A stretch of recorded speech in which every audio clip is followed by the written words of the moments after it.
نحمده ونصلي ونسلم على رسوله الكريم اما بعد فاعوذ باللہ من الشیطان الرجیم بسم اللہ الرحمن الرحیم کل نفس ذائقۃ الموت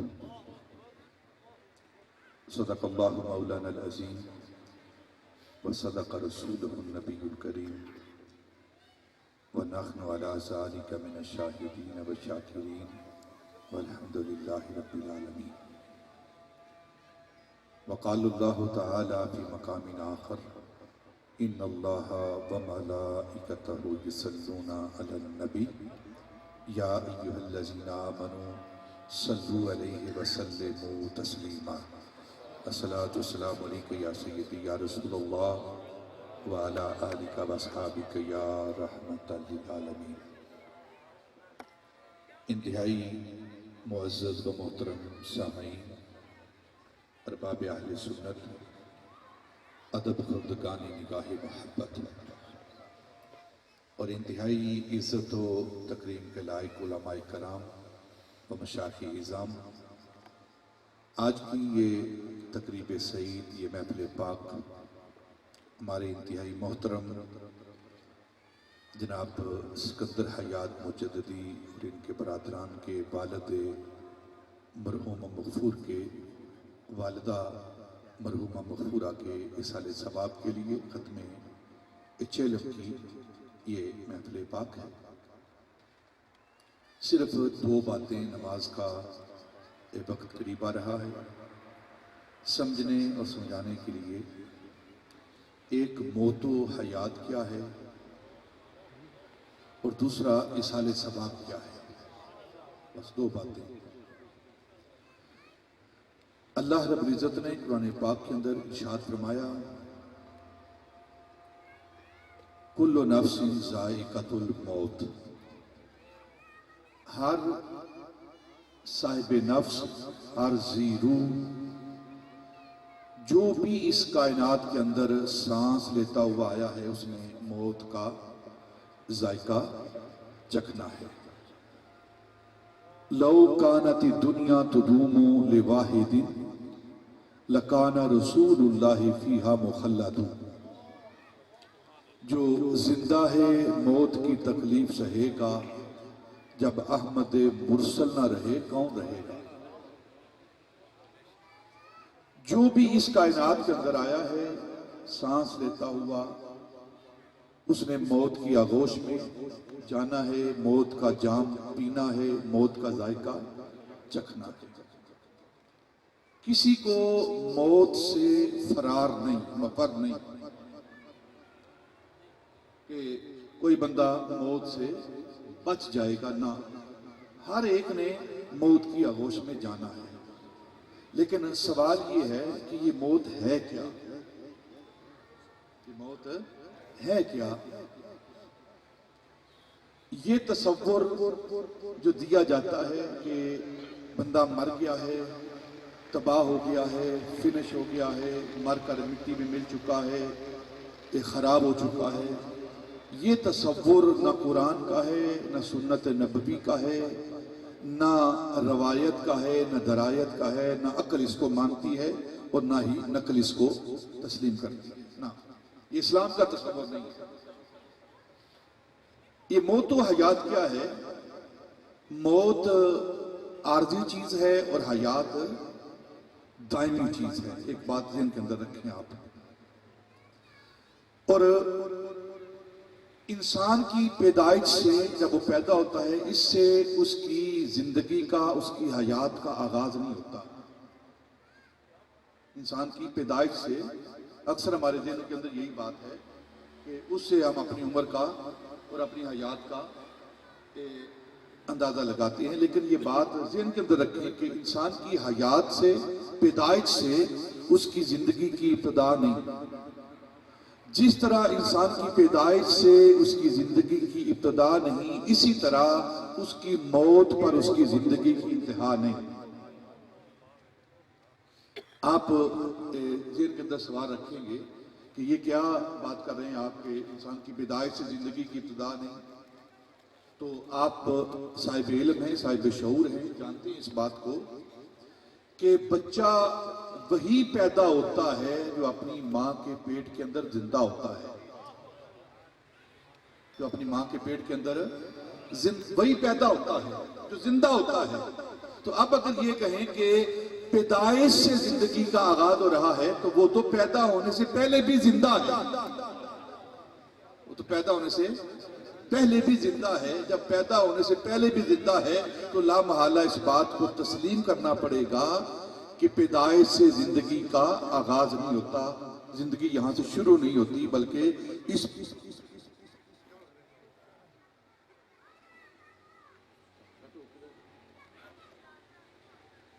پیدائش سے زندگی کا آغاز نہیں ہے۔ اسی طرح جب انسان کا وصال ہو جاتا ہے، انسان فوت ہو جاتا ہے، تو اس سے اس کی زندگی کی انتہا نہیں ہوتی، اس کی زندگی کا اختتام نہیں ہوتا۔ علامہ اقبال اس بات کا اظہار کر رہے ہیں، موت کو سمجھا ہے غافل اختتام زندگی، یہ ہے شام زندگی صبح دوام زندگی۔ ایک زندگی کی شام ہوتی ہے اور دوسری زندگی کا آغاز ہوتا ہے، اس کی صبح ہوتی ہے۔ تو انسان جو اس دنیا سے جاتا ہے یہ مت کوئی سمجھے کہ مر گیا ہے، تباہ ہو گیا ہے، فنش ہو گیا ہے، مر کر مٹی میں مل چکا ہے، نہیں، بلکہ اس کی زندگی کا آغاز ہوتا ہے، ایک نئی زندگی کا آغاز ہوتا ہے۔ یہ جو ہم زندگی گزار رہے ہیں، ایک یہ زندگی ہے، یہ عالم اسباب کی زندگی ہے، اور اس سے اگلی جو زندگی ہے وہ عالم برزخ کی زندگی ہے، قبر کی زندگی ہے۔ اور اللہ رب العزت قرآن پاک کے اندر ارشاد فرماتے ہیں کیف تکفرون باللہ وکنتم امواتا فاحیاکم ثم یحییکم ثم یمیتکم ثم یمیتکم ثم یحییکم ثم الیہ ترجعون۔ کیف تکفرون باللہ وکنتم امواتا فاحیاکم ثم یمیتکم ثم یحییکم ثم الیہ ترجعون۔ تم اللہ کی ذات کا کس طرح انکار کر سکتے ہو؟ اس رب کا کس طرح انکار کر سکتے ہو؟ کنتم امواتا، تم عدم میں تھے، تمہارا کوئی وجود نہیں تھا، پھر کیا ہوا؟ اللہ رب العزت نے تمہیں زندگی دی جو ہم پیدا ہوتے ہیں، یہ زندگی دی۔ پھر اس کے بعد کیا ہوا؟ قرآن کی ترتیب دیکھیں، الفاظ کی ترتیب دیکھیں، قرآن کس انداز میں موت و حیات کا فلسفہ بیان کر رہا ہے۔ اللہ نے تمہیں زندگی دی، اس زندگی سے پہلے تم عدم میں تھے، وجود میں نہیں تھے، عدم میں تھے، اور پھر تمہاری پیدائش، ثم یمیتکم، پھر اس کے بعد اللہ رب العزت تمہیں موت دے گا۔ یہ جو ہم اپنی زندگی گزار کر مرتے ہیں، موت کی آغوش میں جاتے ہیں اپنی زندگی کے ایام پورے کر کے، یہ اس سے مراد یہ موت ہے۔ اور اس کے بعد کیا ہوگا؟ پھر اللہ رب العزت تمہیں زندگی دے گا۔ اس موت کے بعد جو ہم زندگی گزار کر موت کی آغوش میں جاتے ہیں، اس کے بعد اللہ رب العزت زندگی دے گا۔ ثم یحییکم ثم الیہ ترجعون، اس موت کے بعد زندگی ملے گی، اور زندگی جب ملے گی، اور یہ زندگی جو ہے یہ قبر کی زندگی ہے، یہ برزخ کی زندگی ہے، اور اس زندگی کے بعد کوئی موت قرآن نے بیان نہیں کی۔ اس زندگی بعد قرآن نے کوئی موت نہیں بیان کی، اور یہ زندگی جو ہے یہ قبر کی زندگی ہے، آخرت کی زندگی ہے، برزخ کی زندگی ہے۔ اور اس پر قرآن پاک کی ایک اور آیت شاہد ہے، من عمل صالحا من ذکر او انثی وہو مؤمن فلنحیینہ حیاتا طیبہ، جو اس دنیا کے اندر نیک اعمال کر کے، اچھے عمل کر کے، ایمان کی زندگی بسر کر کے، چاہے وہ مرد ہو یا عورت، اس دنیا سے جاتا ہے تو فلنحیینہ،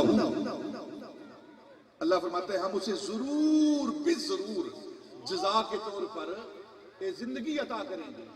فلنحیینہ، نون سکیلا فا جزائیہ، ضرور بھی ضرور ہم اسے زندگی عطا کریں گے۔ تو یہ زندگی کہاں کی زندگی ہے جو اللہ رب العزت اجر کے طور پر عطا فرما رہا ہے؟ اگر کوئی کہے کہ یہ دنیا کی جو ہم زندگی گزار رہے ہیں یہ ہے، تو یہ تو عمل نہ بھی کریں پھر بھی زندگی ہمیں حاصل ہے، تو یہ بات کہنا کہ یہ جو زندگی ہے اس سے مراد یہ زندگی دنیا کی زندگی ہے، یہ تحصیل حاصل ہے.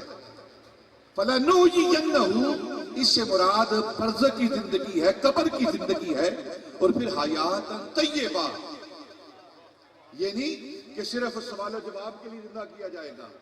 کچھ لوگوں کا یہ نظریہ ہے کہ قبر کے اندر صرف سوال و جواب کے لیے اٹھایا جائے گا، سوال و جواب کر کے پھر موت طاری کر دی جائے گی.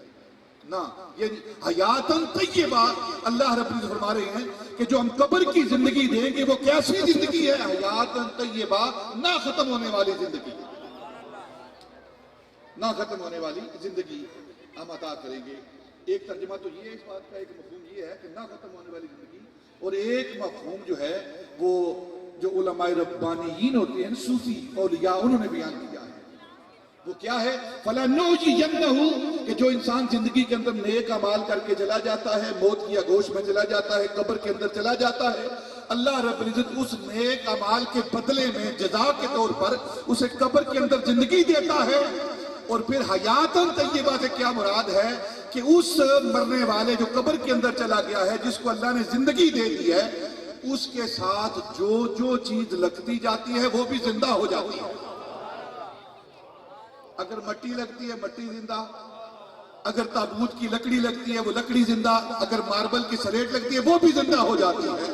اور اس مفہوم کا اظہار حضرت سلطان باہو کر رہے ہیں. نام فقیر تنا دا باہو قبر جنا دی جیوے.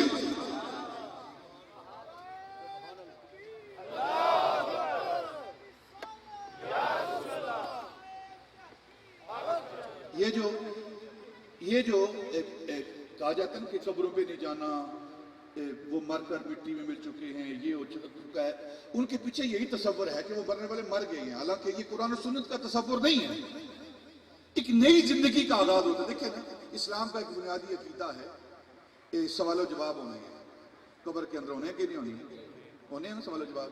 من ربو کا، ما دینوں کا، ما کنت تقول فی حق ھذا الرجل، یہ سوال و جواب ہونے ہیں. اب اگر بندہ مر گیا ہے، تباہ ہو گیا ہے، فنش ہو گیا ہے، تو چلو سوال و جواب کس سے سوال و جواب ہو؟ اگر وہ ہے ہی کچھ نہیں تو سوال و جواب کس سے؟ تو لا محالہ اگر یہ نظریہ، یہ عقیدہ ہم نے ماننا ہے کہ سوال و جواب ہوں گے، نیکی اور بدی کا تصور ماننا ہے، حق و باطل کا تصور ماننا ہے، تو پھر حق و باطل کے ماننے کے لیے، سوال و جواب کے ماننے کے لیے، اور ثواب اور عذاب کے ماننے کے لیے، جنت اور جہنم کو ماننے کے لیے یہ بات ماننی پڑے گی کہ قبر والے زندہ ہے. اب فرق صرف ہمیں غلطی کیا لگی ہے، جو اس بات کو تھوڑا سا ڈیپلی نہیں دیکھتے، گہرائی سے نہیں دیکھتے، کہتے کس طرح لاکھوں من مٹی کے نیچے کس طرح انسان زندہ رہ سکتا ہے؟ زندگی کے لیے آکسیجن کی ضرورت ہے، زندگی کے لیے خوراک کی ضرورت ہے، زندگی کے لیے ہوا کی ضرورت ہے. یہ جو تصور کیا جاتا ہے نا، اصل میں یہ بے سمجھی ہے. پہلی بات کہ قبر کے اندر ہزاروں من مٹی کے نیچے زندگی دینے والا اللہ ہے. آپ دیکھیں گاؤں کے رہنے والے جو لوگ ہیں، جب کوئی اپنی زمین کو کھودتے ہیں، 2 4 5 10 فٹ نیچے جاتے ہیں پانی نکالنے کے لیے، کنواں نکالنے کے لیے، تو ایک ڈھیلا ملتا ہے آپ کو. اس ڈھیلے کو توڑتے ہیں، اس کے اندر سے کیڑا نکلتا ہے. یہ عام بات ہے، ایک کیڑا نکلتا ہے اور وہ کیڑا زندہ بھی ہوتا ہے. اگر منو مٹی کے نیچے 10 15 20 فٹ نیچے مٹی کے ڈھیلے کے اندر کیڑا زندہ رہ سکتا ہے تو اللہ زندہ انسان کو قبر کے اندر کیوں نہیں رکھ سکتا؟ تو یہ جو موت ہے یہ انسان کو مارنے کے لیے نہیں، انسان کو مارنے کے لیے نہیں، بلکہ ایک نئی زندگی دینے کے لیے، اور زندگی بھی عارضی نہیں دائمی زندگی دینے کے لیے یہ موت آتی ہے. اور علامہ اقبال پھر اس مقام پر وہ رہا ہے، فرشتہ موت کا گو چھوتا ہے بدن تیرا. فرشتہ موت کا گو چھوتا ہے بدن تیرا، تیری حیات کے مرکز سے دور رہتا ہے. وہ تجھے مارنے کے لیے نہیں بلکہ دائمی زندگی دینے کے لیے آتا ہے. جب فرشتے کے چھونے کی برکت یہ ہے. اب میں آپ سے ایک سوال کرتا ہوں، فرشتے افضل ہیں یا انبیاء افضل ہیں؟ بولو یار. نبی افضل ہیں، اور پھر سارے نبیوں میں امام الانبیاء افضل ہیں۔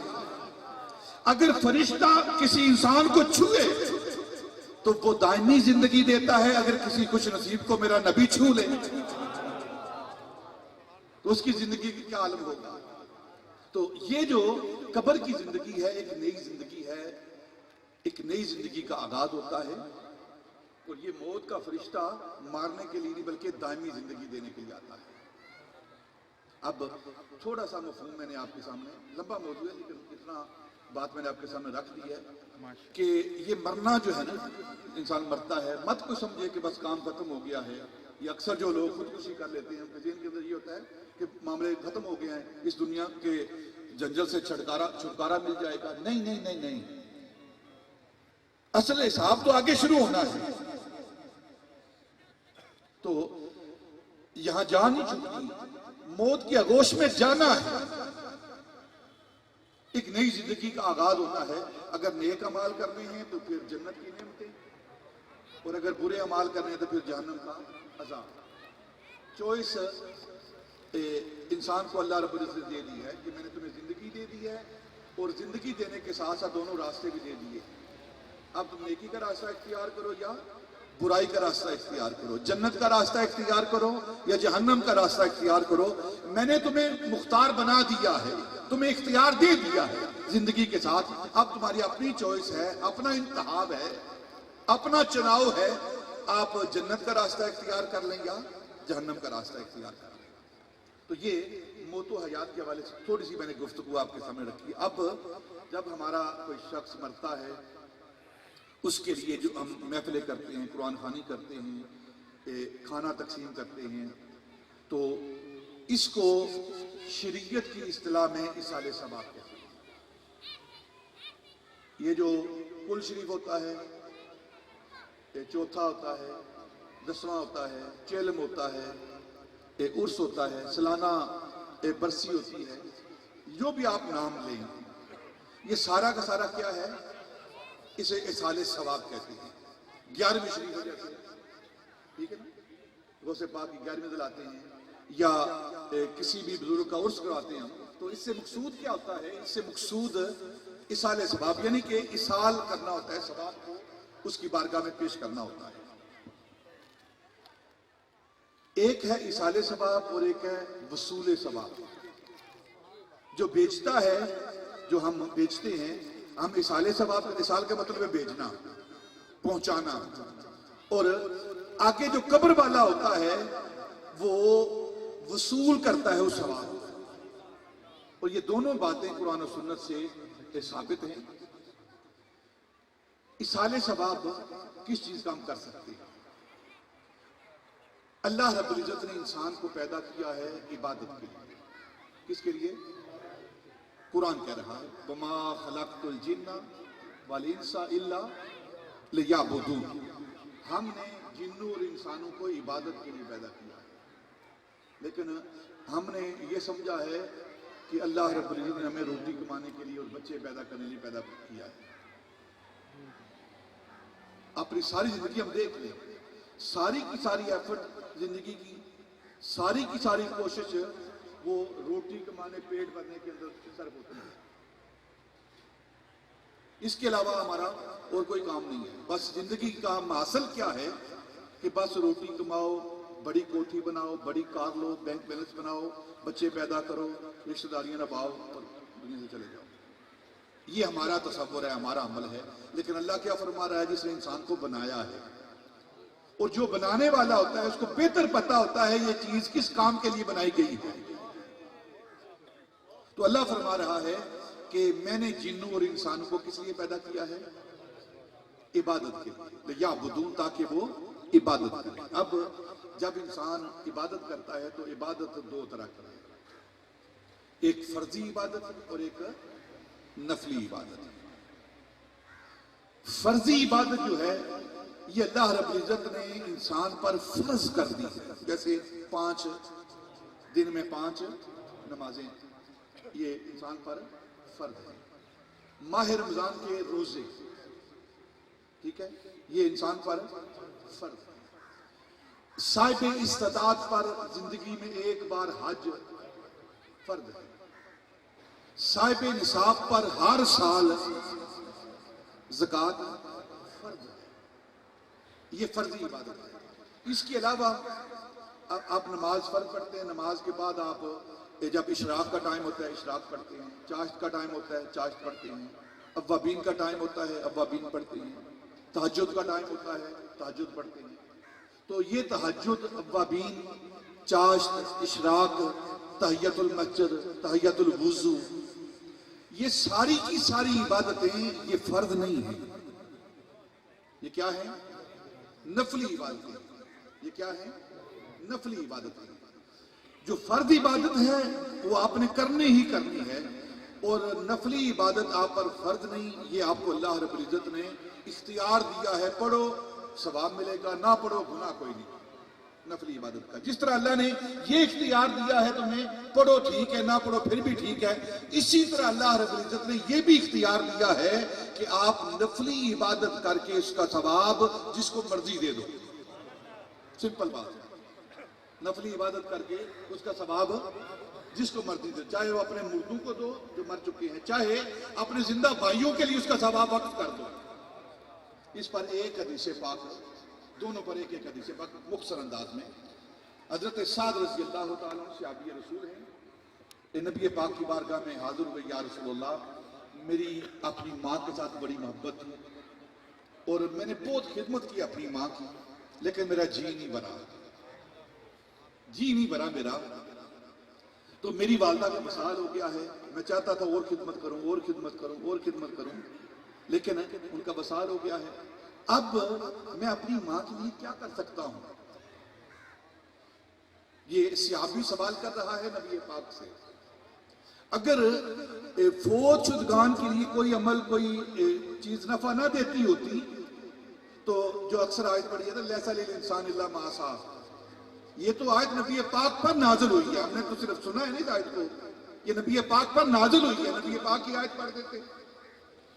ساتھ لیسا للانسان الا ما سعی، انسان نے جو عمل کر لیا بس وہی ہے، لیکن نبی پاک نے یہ نہیں فرمایا لیسا للانسان الا ما سعی کہ انسان کے لیے وہی کچھ ہے جو محنت کرتا ہے، جو کر چکا ہے، نہ، یہ نہیں فرمایا۔ آپ نے فرمایا ساتھ ایسے کرو کہ جاؤ، مدینہ المنورہ کی آبادی بڑھ رہی ہے، لوگ جوک در جوک، فوج در فوج مسلمان ہو رہے ہیں، اور مدینے کے لوگ، ان کے لیے پانی کی کمی ہے، جاؤ ایک کنواں کھدواؤ۔ کنواں کھدوایا گیا، تو جب کنواں کھد گیا، جب حضرت سعد نے پانی کو چکھا تو پانی کھارا نکلا۔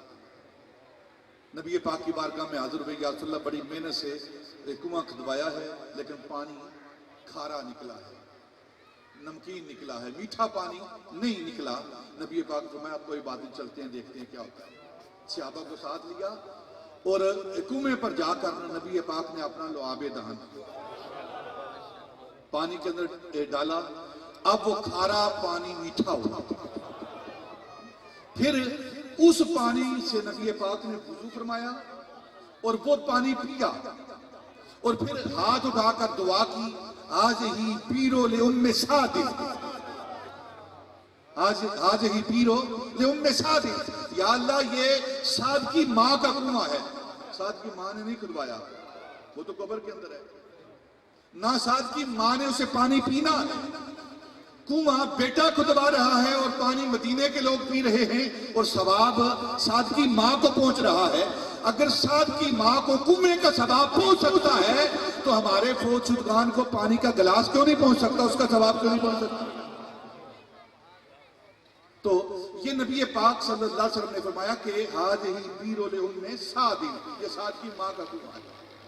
اب دوسری بات، یہ ثواب ہم زندہ کو بھیجیں۔ حضرت ابو ہریرہ رضی اللہ تعالیٰ عنہ حج کے موقع پر ایک قافلے کو دیکھا، وہ عراق کے علاقے سے، بصرہ کے علاقے سے ایک قافلہ آیا، تو ان سے پوچھا کہ آپ کہاں کے آنے والے ہو؟ انہوں نے کہا ہم فلاں بصرہ علاقہ کے آنے والے ہیں، عراق کے علاقے کے ہم لوگ رہنے والے ہیں۔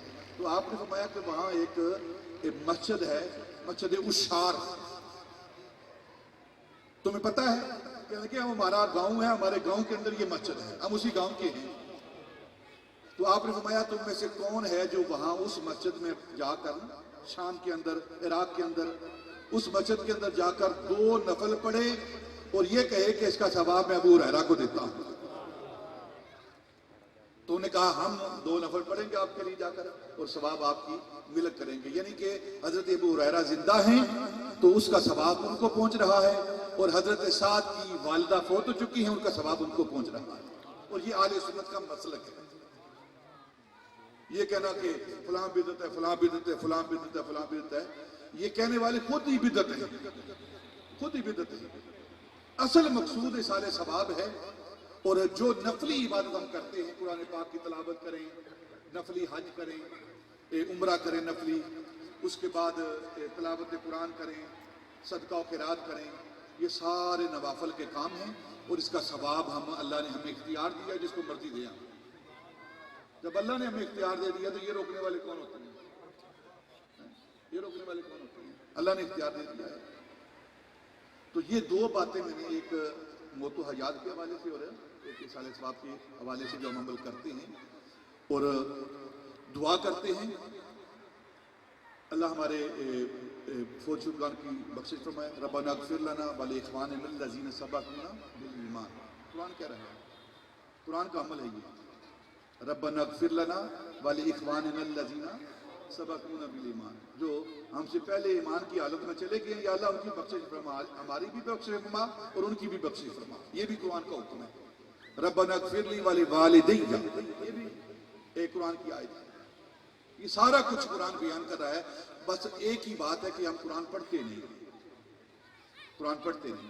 یہ قرآن اللہ رب العزت نے پڑھنے کے لیے دیا ہے اور پڑھا کریں یہ قرآن. اور پڑھ کر پھر اپنا جو انسان عمل کرتا ہے سب سے پہلے اسے ثواب ملتا ہے. یعنی کہ اللہ کی ذات سے یہ وعید ہے کہ وہ جس کو آپ ثواب دے رہے ہیں بس اسی کو ثواب دے اور باقی کسی کو اور ثواب نہ دے. اگر آپ ایک بار فاتحہ پڑھ کے نبی پاک کی ساری امت کو احسان کرتے ہیں تو ہر امتی کے نامہ اعمال میں ایک بار سورہ فاتحہ کا ثواب لکھا جاتا ہے. اس کی بارگاہ میں کوئی کمی نہیں ہے. یہ کمی ہمارے اندر ہے ظاہر. اللہ کی بارگاہ میں اللہ کے خزانوں میں کوئی کمی نہیں ہے. اللہ ہمیں عمل کرنے کی توفیق عطا فرمائے. آمین.